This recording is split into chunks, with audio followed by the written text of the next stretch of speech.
નમસ્કાર ગુજરાત. આજે આપણે જોઈશું 27 ઓગસ્ટ 2024નું મોસ્ટ ઇમ્પોર્ટન્ટ કરંટ અફેર. તે પહેલાં ખાસ કરીને ચેનલ ઉપર નવા હોય તો ચેનલને સબસ્ક્રાઈબ કરવી, વિડીયો પસંદ આવે તો લાઇક કરજો અને તમારા મિત્રોને શેર પણ કરજો. તો ચલીએ આજનો ક્લાસ શરૂ કરીએ. આપણને તો નેગોશિયેબલ ઇન્સ્ટ્રુમેન્ટ એક્ટ કેસોના સાંભળવા માટે તાજેતરમાં જ દેશની પ્રથમ ડિજિટલ કોર્ટ ક્યાં શરૂ કરવામાં આવી રહી છે? તો કેરળ ખાતે પ્રથમ ડિજિટલ કોર્ટ શરૂ કરવામાં આવી રહી છે. નેગોશિયેબલ ઇન્સ્ટ્રુમેન્ટ એક્ટના કેસો એટલે કે નેગોશિયેબલ ઇન્સ્ટ્રુમેન્ટ એક્ટના કેસો એટલે કે જે પેપરો એવા હોય જે મૂલ્ય બતાવતા હોય, તો તેમાં તમારા ચેકનો સમાવેશ થઈ જાય છે. 7/12 જે જમીન વગેરે બધી પ્રોપર્ટીનો પણ સમાવેશ થઈ જાય છે જે મૂલ્ય બતાવતું હોય, કંઈક આંકડામાં મૂલ્ય બતાવતું હોય એ પ્રમાણે એ કાગળનું મૂલ્ય પણ લાગે છે. એવી રીતના કેસોને નેગોશિયેબલ ઇન્સ્ટ્રુમેન્ટ એક્ટ કેસો કહેવામાં આવે છે. તો ખાસ યાદ રાખવું. અને અહીંયાના સુપ્રીમ કોર્ટના જે જજ છે BR ગવર્નર, એના દ્વારા કેરળના કોલમમાં આ કોર્ટ શરૂ કરવામાં આવી છે જે પ્રથમ ડિજિટલ કોર્ટ સ્વરૂપે લેશે અને અહીંયાના કેસોની સુનાવણી કરશે. તો ખાસ પોઈન્ટો નોંધવા. ત્યારબાદ કેરળ વિશે જોઈ લઈએ ચર્ચામાં રહેલું. તો ભારતમાં પ્રથમ ડિજિટલ લોક અદાલત તો કે રાજસ્થાનમાં થઈ હતી અને દેશમાં પ્રથમ પૂરેપૂરું બેન્કિંગ રાજ્ય કેરળ બન્યું હતું. જ્યારે સોનાના સમાન કિંમત ધરાવનાર પહેલું રાજ્ય કેરળ અને બધા જ જિલ્લાઓમાં હોલમાર્ક ધરાવનાર પ્રથમ રાજ્ય પણ કેરળ બન્યું હતું. જ્યારે સ્થાનિક ભાષામાં ચુકાદો આપનાર એટલે કે મલયાલમના આપનાર પ્રથમ દેશની હાઈકોર્ટ તો કે કેરળ બની હતી. જ્યારે કેરળની વાત કરીએ, કેપિટલ તિરુવનંતપુરમ છે, મુખ્ય પ્રધાન તો કે પિનારાઈ વિજયન છે અને ગવર્નર તો કે P સતીશ શિવમ છે. તો ખાસ કરીને યાદ રાખવું એટલું બેઝિક. ત્યારબાદ તાજેતરમાં જ ગ્રીન એમોનિયાનો નિકાસ માટે ભારત સરકારે પ્રથમ કરાર કોની સાથે કર્યા છે? તો પ્રથમ કરાર જાપાન સાથે કર્યા છે. તો તાજેતરમાં જ ગ્રીન એમોનિયાના નિકાસ માટે ભારત સરકારે પ્રથમ કરાર જાપાન સાથે કર્યા છે. આ પ્રથમ કરાર જાપાન સાથે કર્યા છે. એમાં ભારતની વાત કરીએ તો સ્ટેમ્પ કોપ ઇન્સ્ટિટ્યુશન છે એ તો કે આ કરારમાં સામેલ છે. ભારત તરફથી આ કંપની તો કે જાપાનમાં જે એમોનિયા મોકલશે એટલે કે ગ્રીન એમોનિયા મોકલશે અને ત્યાં તો કે નવીનીકરણ ઉર્જા મંત્રાલય અંતર્ગત આવે છે આપણને આ ગ્રીન એમોનિયા. તો એના મંત્રાલયના મંત્રી પ્રહલાદ જોશી પણ હાજર હતા જ્યારે કરાર થયા ત્યાં. અને સ્ટેમ્પ બોક ઇન્સ્ટિટ્યુશન આ મોકલશે ગ્રીન એમોનિયા જાપાન ખાતે. ત્યાં હું આનો ફાયદો તો કે ત્યાં કોલસા અને વગેરે જે રિન્યુએબલ એનર્જી એમોનિયા વગેરેના સ્થાને આ ગ્રીન એમોનિયા વાપરવામાં આવશે એટલે પ્રદૂષણ ઓછું થશે. બીજું શું? અને ભારતનું લક્ષ્ય તો કે 2023માં 5 મિલિયન ટન પર વર્ષ ગ્રીન હાઇડ્રોજનનું ઉત્પાદન કરવાનું છે. તો ખાસ કરીને આ 2030 પહેલાં પૂરું કરવાનું છે. તો યાદ રાખવું. ત્યારબાદ જાપાનની વાત કરીએ તો કેપિટલ ટોક્યો છે, ચલણ તો કે યેન છે અને PM તો કે ફુમિયો કિશિદા છે. આ હમણાં પોતાના પદ ઉપરથી રાજીનામું આપવાના છે આ મહિનો એન્ડ થાય ત્યારે, એ યાદ રાખવું. જ્યારે સંસદનું નામ તો કે આહાડ છે અને ઉગતા સૂર્યની ભૂમિ એ જાપાનને કહેવામાં આવે છે. અને જાપાન અમેરિકામાં જ્યારે વર્લ્ડ ઓવર પેલું હાલતું હતું ત્યારે 2 શહેરો પર એટમ બોમ્બ ફેંક્યા હતા, જેના નામ તો કે એક શહેર હિરોશીમા અને બીજું નાગાસાકી હતું. હિરોશીમાની વાત કરીએ તો 6 ઓગસ્ટ 1945માં એનું નામ તો કે લિટલ બોય હતું જે પરમાણુ, અને નાગાસાકીમાં તો કે 9 ઓગસ્ટ 1945માં જે ફેટ મેન તરીકે ઓળખાતો હતો એ પરમાણુ ફેંક્યો હતો બોમ્બ. તો આ 2 દિવસો પણ આપણે જોયા હતા, ડેઇલી દિવસોમાં જોઈએ જ છે. વર્લ્ડ ઓવર 2માં ફેંક્યા હતા, 1 નહીં 2. ત્યારબાદની વાત કરીએ તો તાજેતરમાં કયા રાજ્યમાં મહિલા પોલીસને 1 વર્ષ માટે પ્રસ્તુતિ રજા આપવાની જાહેરાત કરી છે? તો આવી જાહેરાત તમિલનાડુ સરકારે કરી છે. તો તાજેતરમાં તમિલનાડુ રાજ્ય સરકારે મહિલાઓ પોલીસ જે કર્મચારી હોય એને 1 વર્ષ માટે પ્રસ્તુતિની રજા આપવામાં આવશે. તો આખા મહિના એ રજા રહે અને જ્યારે ડિલિવરી થઈ જાય એના મુખ્ય CM તો કે M.K. સ્ટાલિને આ જાહેરાત કરી છે. અને ત્યારબાદ ડિલિવરી થઈ જાય તો તે પતિના વિસ્તારમાં નોકરી કરવી હોય તોય તેને છૂટ છે અને માતા પિતાના વિસ્તારમાં એટલે કે એના સ્થાનના વિસ્તારમાં નોકરી કરવી તો એ પ્રમાણે તેને બદલી પણ આપવામાં આવશે. તો આ 2 પોઈન્ટ ખાસ કરીને યાદ રાખવા. તમિલનાડુ સરકારે આવી જાહેરાત કરી છે.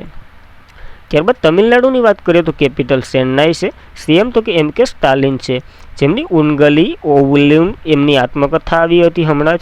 અને રાજ્યપાલ તો કે RM રવિ છે. જ્યારે મીનાક્ષી મંદિર તો કે તમિલનાડુના મુદ્રેમાં આવેલું છે એટલે કે મદુરાઈમાં. જ્યારે તમિલનાડુ અને આંધ્રપ્રદેશના કિનારાને તો કોરોમંડલ તટ ઓળખવામાં આવે છે અને કેરળના તટને તો કે માલબાર તટ કહેવામાં આવે છે. જ્યારે રાજ્ય પ્રાણી તો કે નીલગિરી તાહર છે, પક્ષી તો કે એમરાવંડ ડમ છે અને વૃક્ષ પામ છે. જ્યારે ફૂલ તો કે ગોરિયાઓસા લીલી છે.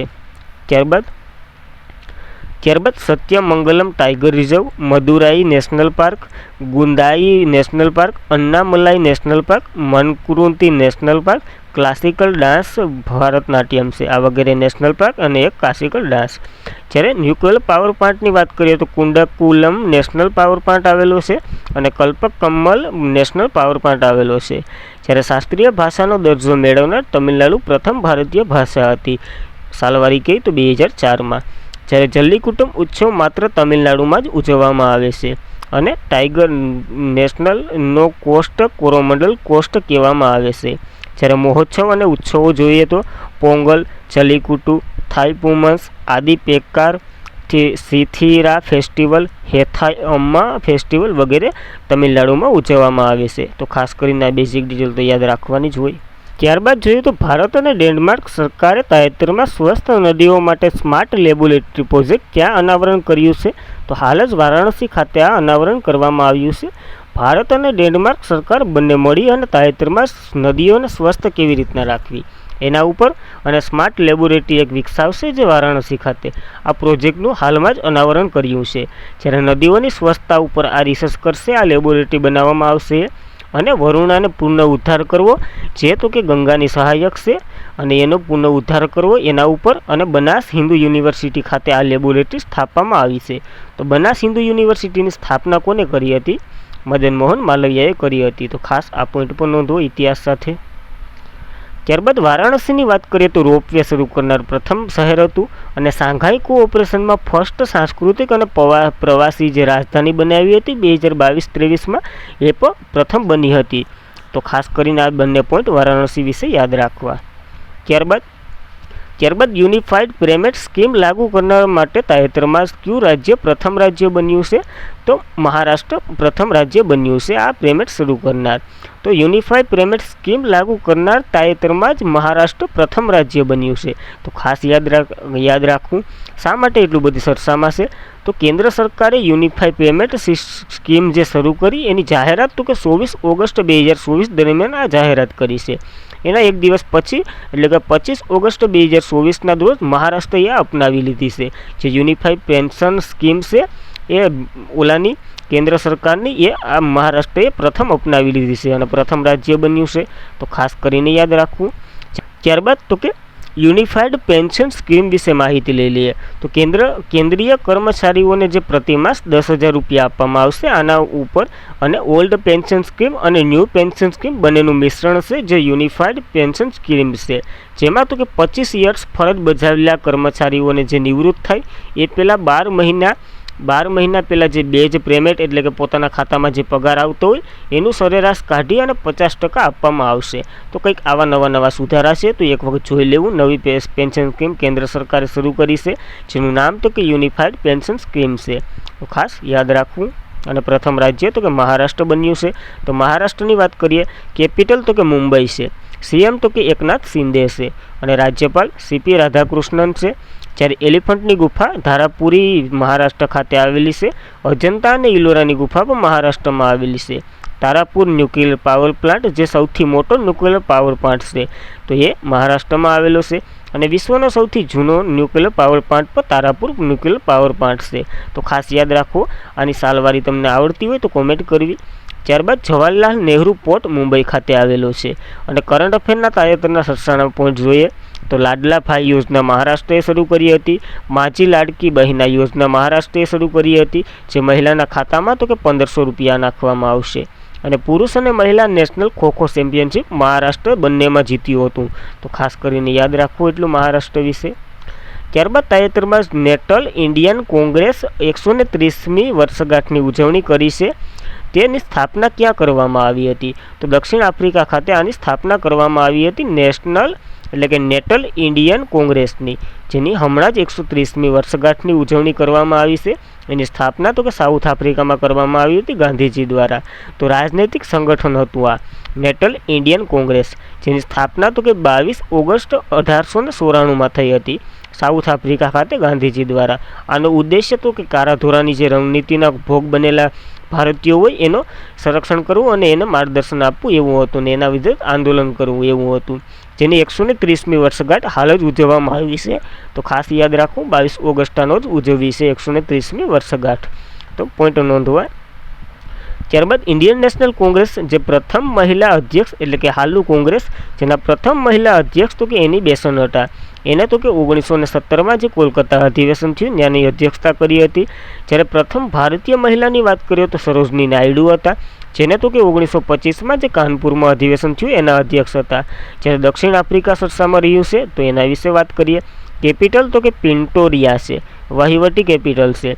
કેપ ટાઉન છે જે વિધાની કેપિટલ છે, અને બોન્ડમાં ફોન્ટેન છે જે ન્યાયિક કેપિટલ છે. તો 3 કેપિટલ છે દક્ષિણ આફ્રિકાના. સલણની વાત કરીએ તો સાઉથ એટલે કે સાઉથ આફ્રિકા રેન્જ છે, અને પ્રમુખ તો કે સરીલ રામાફોસા છે, હમણાં જ નવા બન્યા છે. તો ખાસ આ પોઈન્ટ પણ નોંધવો. ત્યારબાદ તાજેતરમાં જ કેલિફોર્નિયામાં અત્યંત કિરોત્મસ્તિક ધાતુની કાર્યથી જપ્ત કરવામાં આવી છે.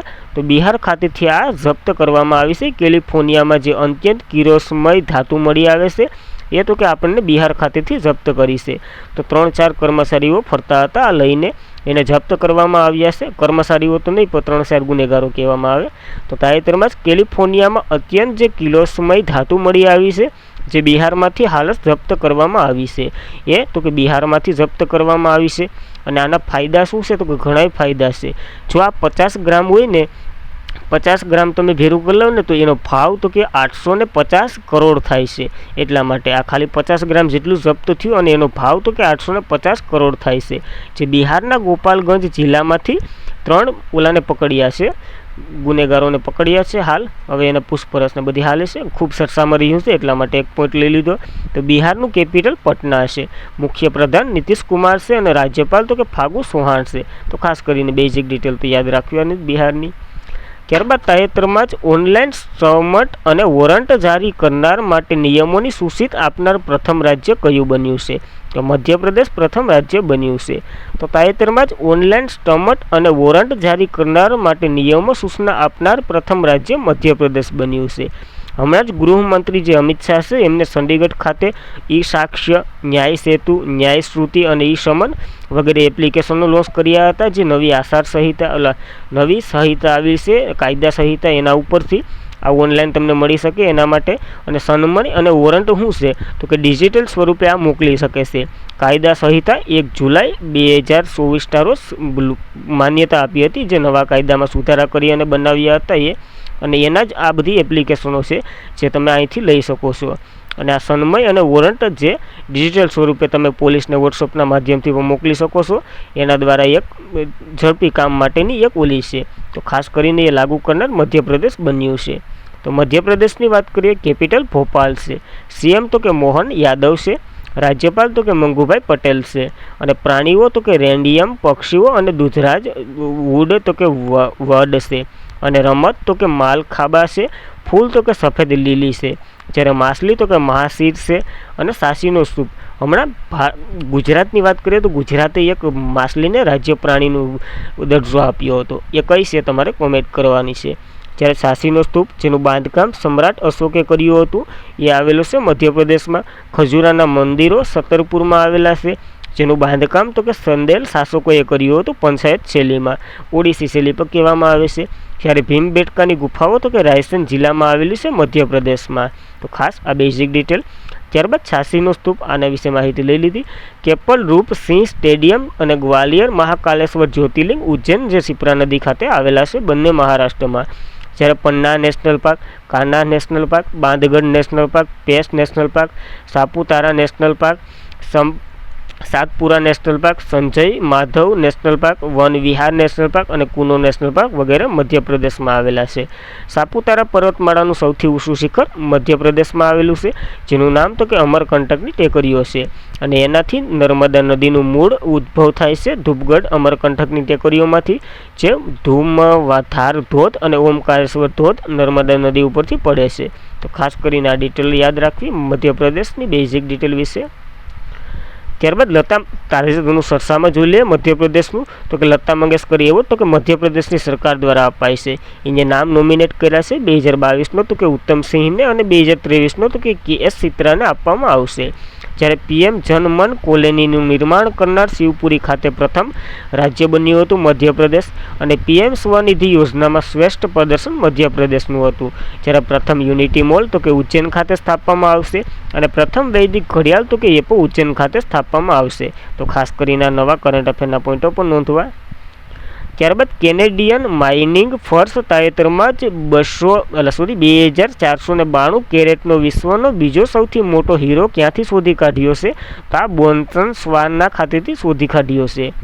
તો કેનેડિયન માઇનિંગ ફર્સે તાજેતરમાં જ 2492 કેરેટનો વિશ્વનો બીજો સૌથી મોટો હીરો બોત્સવાના ખાતેથી શોધી કાઢ્યો છે. તો ખાસ કરીને યાદ રાખવું, આ બોરોના ખડામાંથી મળી આવ્યો છે, અને શોધ તો કે કેનેડિયન માઇનિંગે કરી છે, માઇનિંગ ફર્સે કરી છે, જે વિશ્વનો સૌથી બીજો મોટો હીરો છે. તો પ્રથમ તો કે 1905માં સાઉથ આફ્રિકામાંથી મળી આવ્યો હતો. એ તો કે 3106 કેરેટ હતો. એનું નામ તો કે કલિન હીરો રાખ્યું હતું. આ બીજો હાલ મળી આવ્યો છે, તો ખાસ યાદ રાખવા આ બંને હીરો. ત્યારબાદ બોત્સવાનાની વાત કરીએ તો મૂડી તો કે ગેબોરિયન છે, અને ચલણ તો કે બોત્સવાનાના પુલો છે. એક આફ્રિકન કોન્ટિનેન્ટ દેશ છે, તો ખાસ કરીને યાદ રાખવાનું. ત્યારબાદ તાજેતરમાં જ લશ્કરી સેવામાં અમલીકરણની જાહેરાત કોણે કરી છે? તો ક્રોએશિયાએ આ જાહેરાત કરી છે લશ્કરી સેવામાં. તો તાજેતરમાં જ લશ્કરી સેવાનું અમલીકરણ જાહેરાત ક્રોએશિયાએ કરી છે. અને શા માટે કરી છે? પહેલાં તો એ ખબર હોવી જોઈએ લશ્કરી સેવા અમલીકરણ એટલે શું. તો કે બધા જ જે નાગરિકો હોય ત્યાંના એને પણ લશ્કરીની ટ્રેનિંગ આપવી અને લશ્કરીમાં સ્થાન લેવું. જ્યારે કોઈ પણ દેશ ખતરામાં હોય તો એને આ ટ્રેનિંગ આપેલી હોય તો એ પોતાના જીવનું બલિદાન દેશ માટે આપી શકે. આપણે પણ એક મૂળભૂત ફરજમાં એડ કરેલું છે, તો કઈ મૂળભૂત ફરજ છે એ તમારે કોમેન્ટ કરવાની છે. તો 1 જાન્યુઆરી 2025થી 2 મહિના સુધી આવી ટ્રેનિંગ આપશે ક્રોએશિયા, કારણ કે આ યુક્રેન ને રશિયા ને બધીના વર્લ્ડ વોર થાય છે, અને આ ક્રોએશિયાને પણ એવું દેખાય છે કે અમારા ઉપર કોઈ આક્રમણ કરે તો સૈનિકોની ઘટ ન થાય, ને એના લીધે પોતાના નાગરિકોને આવી રીતના જાહેરાત કરવામાં આવી છે, જે ભવિષ્યનું ધ્યાન રાખીને આ ક્રોએશિયાએ આવું કર્યું છે. તો ખાસ યાદ રાખવું, લશ્કરી સેવાનું અમલીકરણ જાહેરાત ક્રોએશિયાએ તાજેતરમાં જ કર્યું છે. ત્યારબાદ ક્રોએશિયાની વાત કરીએ તો કેપિટલ ગ્રોબ્રેન છે, ચલણ તો કે યુરો છે, અને પ્રમુખ તો કે જોરાન મિલાનોવેન્ક છે. તો ખાસ કરીને એટલું ક્રોએશિયા વિશે યાદ રાખવું. તો આજના માટે એટલું. ખાસ કરીને મિત્રો વિડીયો પસંદ આવે તો લાઇક કરો, તમારા મિત્રોને શેર કરો, અને વધુમાં વધુ ચેનલને સબસ્ક્રાઈબ કરાવો, જેથી બીજા પણ આ માહિતીનો લાભ લઈ શકે. Thank you for watching this video. જય હિન્દ, જય ભારત.